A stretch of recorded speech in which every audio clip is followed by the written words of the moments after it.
Good morning, my sewing friends. This is Friday Sews on Saturday morning. I'm Jen, and I'm trying to wake up on this Saturday morning in my sewing room.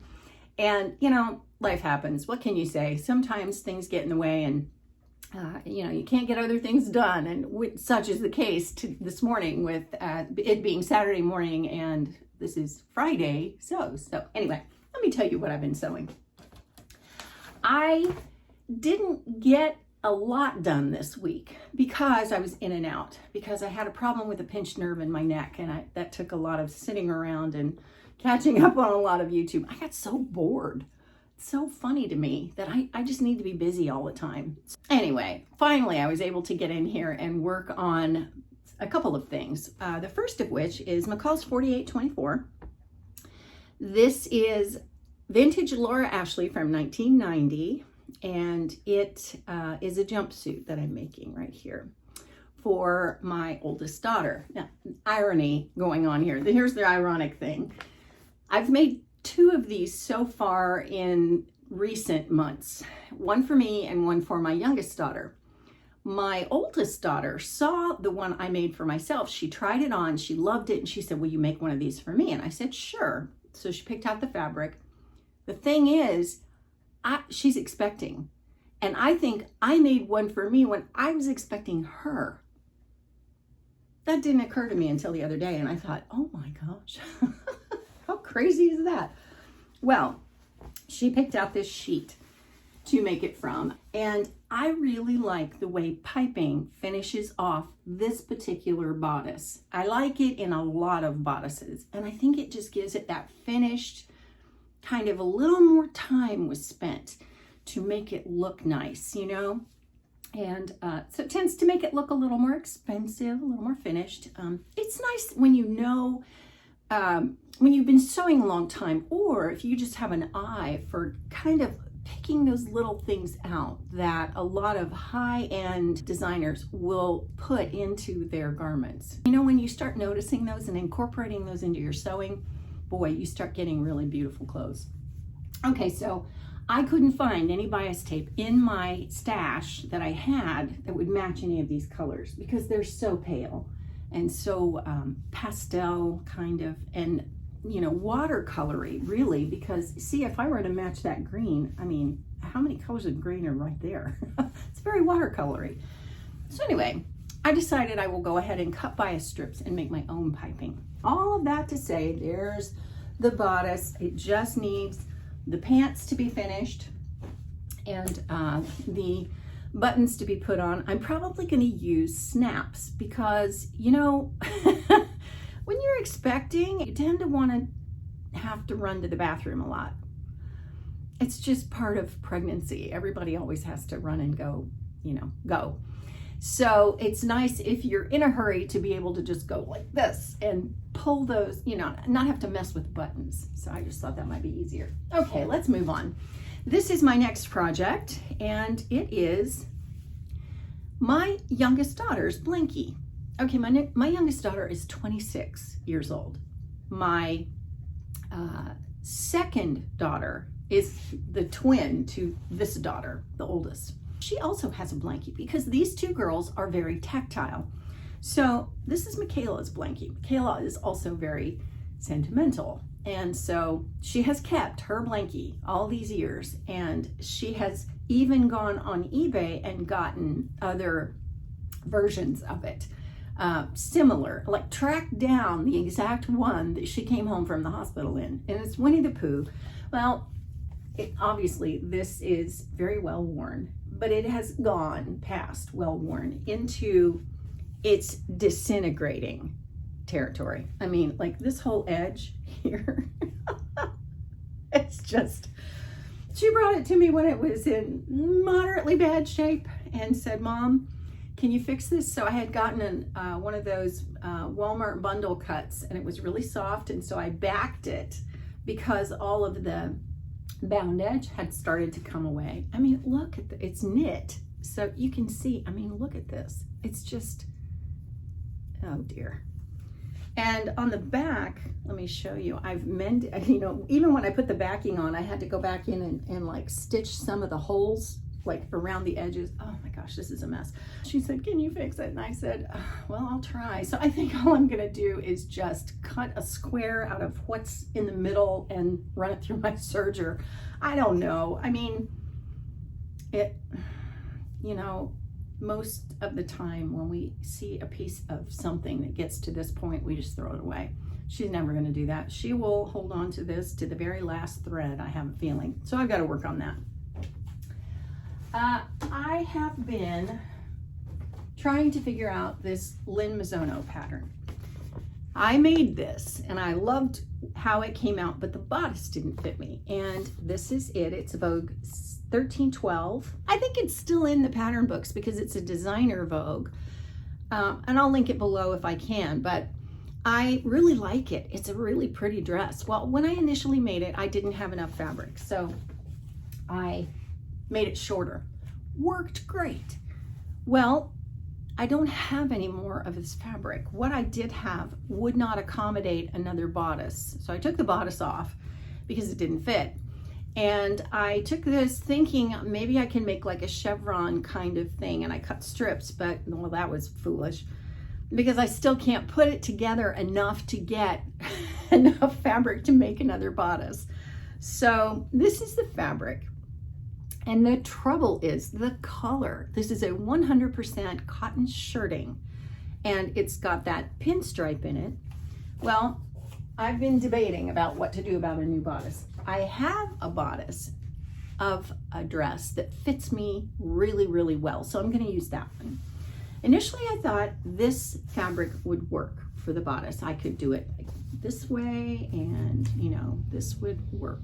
And kind of it does, but I'm thinking if this is the bottom of the skirt, I don't know. I don't know. I'm not convinced. It is the right colors, but I don't know about the stripe. I don't know if the stripe isn't thick enough or it's too narrow, or I don't know. I don't know. I'm not feeling that one. So I pulled out this one. Now this one I like a lot because it's I don't know if this is called a micro dot. It might be. It's not polka dots. Polka dots are bigger, and it's not a pin dot because those are tiny. Well, perfect, right? Yeah, I love it, except it doesn't match. The color is off. This also came from Joann's. I bought it thinking it would match, but no. So that won't do.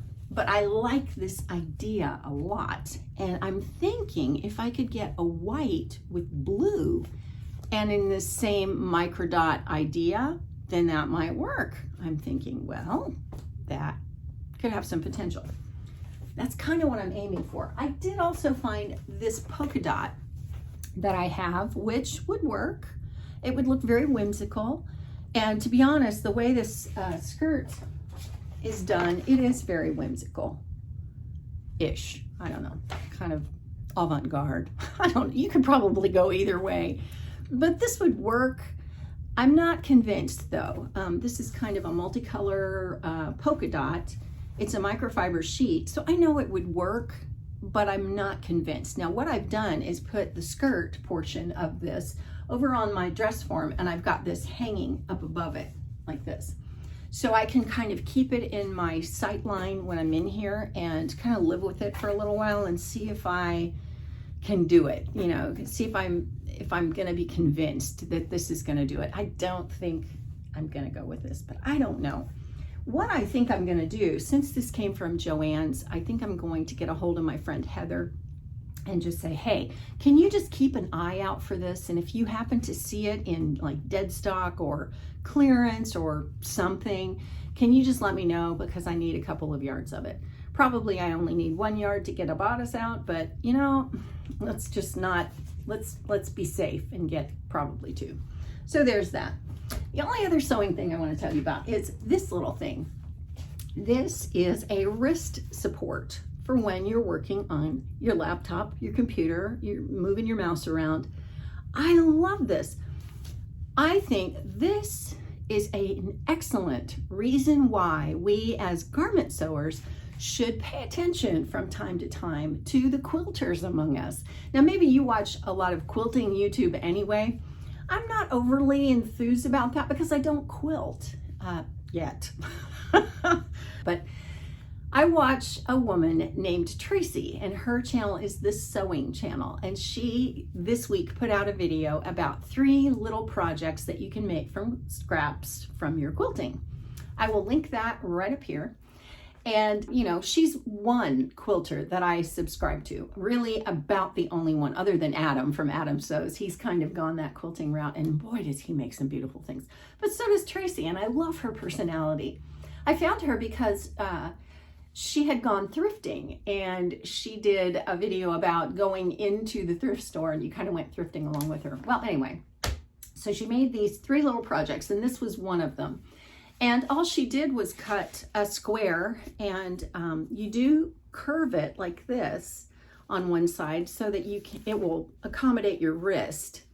And you just put a piece of elastic on it and stuff it with, you know, other quilt scraps that you have or other pieces of fabric. Who doesn't have pieces of fabric laying around?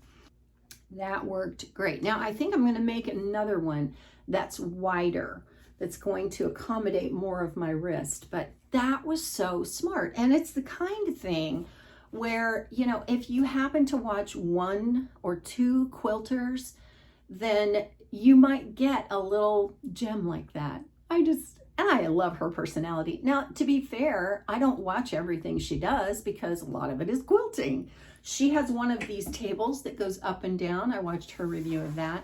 So I guess my point is that you don't have to really be into whatever it is that you subscribe to. Maybe there are only 1 or 2 videos that come along a couple of months at a time, and then you watch them. I do that with gardening, food, DIY, like projects, all kinds of things. So it just pays to have a few, you know, little eclectic videos in with all the other stuff that you mainly watch. I mean, mostly I watch sewing, but it's nice to have a variety. So anyway, did that. That is all of the sewing for this week. I will tell you that I dropped the ball and forgot to put up the list of questions, like the talking points, the topics for June. Oh my goodness. So I skipped this week.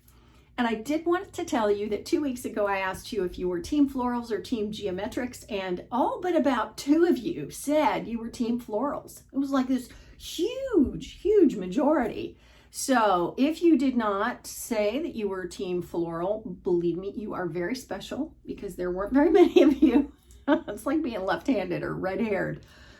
So I am also Team Floral, so I will lead the charge for Ditzy Prints and Florals. And let's see, one of you asked if I could go over how I did my curtains on my lanai. And I did that with turnbuckles and ferrules and like a coated wire that you would normally find for clothesline. It was not expensive, and I had to do it that way because I had to hang it from the ceiling. I couldn't drill into the walls out there. And I got the idea from picking the brain of my wonderful, sweet best friend, Trish. I will link her channel right up here.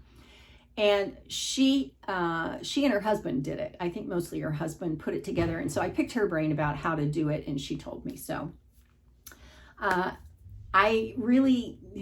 it took some doing and finessing for me to get it right. So I don't know that I could really explain it, but I'm sure you could Google it on how to hang wire with a turnbuckle and a ferrule. And I will try and link those things below. I got them at Home Depot, so I'm sure you can find them so you'll know what I'm talking about. So I think that'll do it for Friday Sews this week on Saturday. Let me leave you with this. Last Saturday, a week ago, my husband and I, for his birthday that is coming up at the end of June, he's turning 70, the big 7-0. He's 7 years older than me. And so for his big birthday, we went and saw Paul McCartney in concert. Oh my gosh, it was so much fun. It was such a blast because everybody was our age. It was really fun. So we thoroughly enjoyed that. This weekend is not going to be nearly as exciting with some home projects that we have to do.